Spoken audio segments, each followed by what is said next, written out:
Cinematography is one of the tools the filmmakers use to convey his idea to the audience.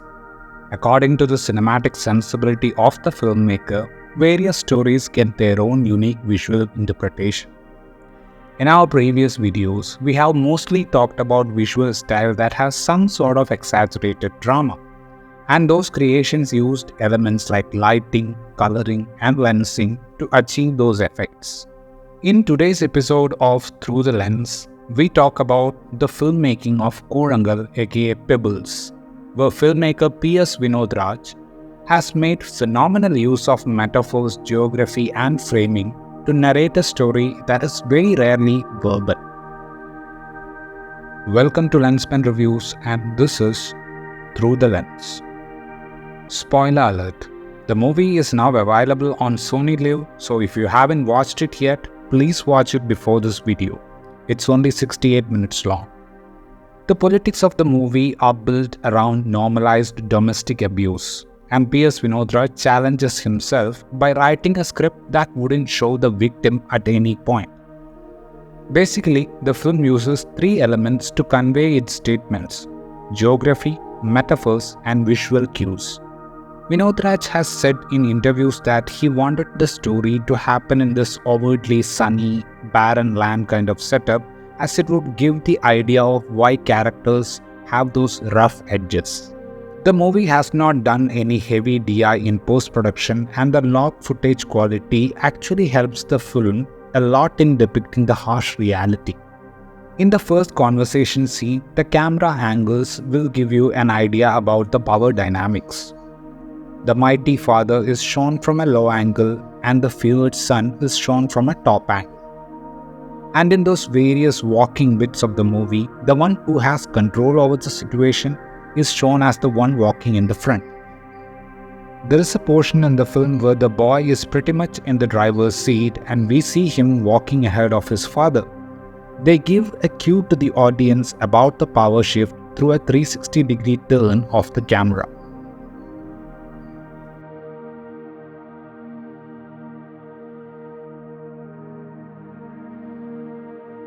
If you look at the various static shots in the movie where we see the father and son walking from one end of the frame to another, Vinothraj smartly places women in those frames. And whenever we see men in the frame, they mostly sit idle playing games. The lack of emotional attachment between the father and son is also shown visually. We see that there is always a distance between them whenever they are traveling. In that scene where they are waiting for the bus, we can see them both looking in opposite directions. When they both enter the bus, they sit on different sides of the bus. The wide shots of the bus show the deserted nature of the setting, subconsciously taking away a sense of hope for the character in that scene.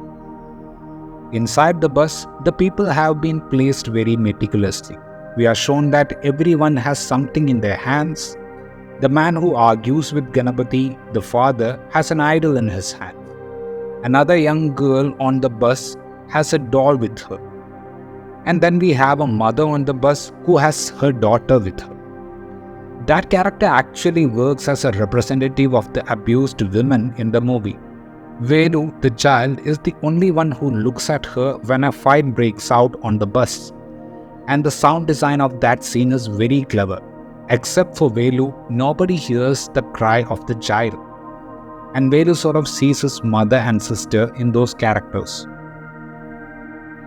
In the movie, we see the woman stepping out of the bus when the fight happens and finding a shade.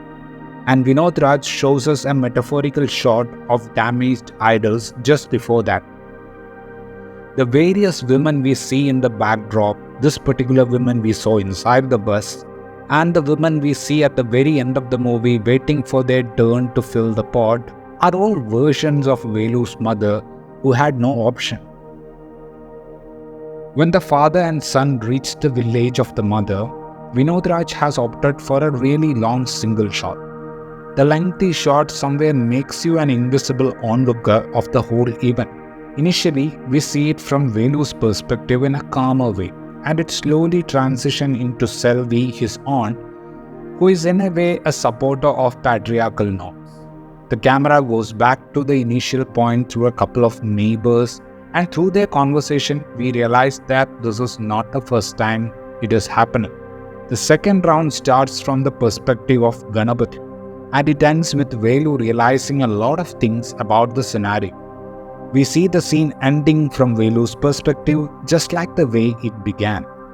From that point, there is something brewing in Velu's mind. And when he sees a mirage-like vision of his mother, he decides to teach his dad a lesson. We see that shift in his intent with two visual elements.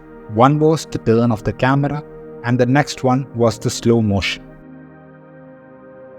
A lot of details are conveyed subtly in the moments that follow this pivotal event.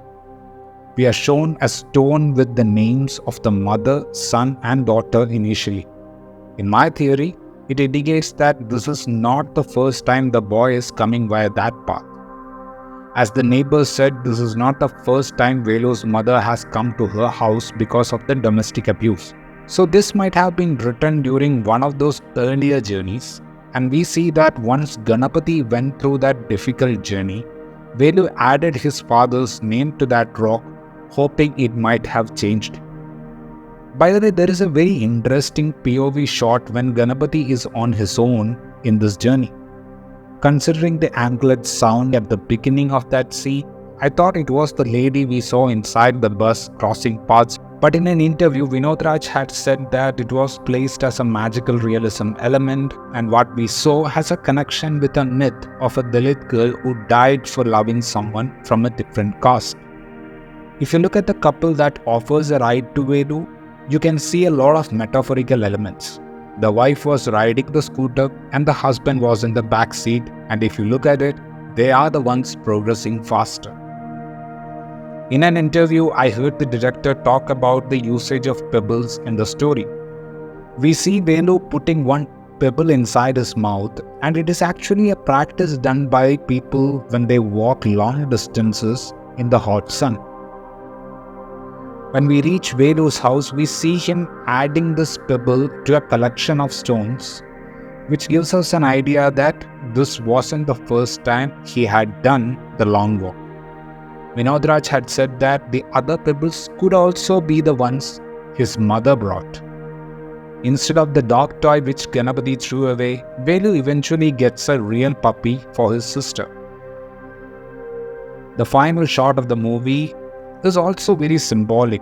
We are led to the scene when Ganapati asks his mother to go and bring his wife. In the final scene, we don't really get to know who she really is, but we see many housewives waiting patiently for their turn to fill the water, subconsciously telling us that her identity doesn't matter, her life is the one that should change.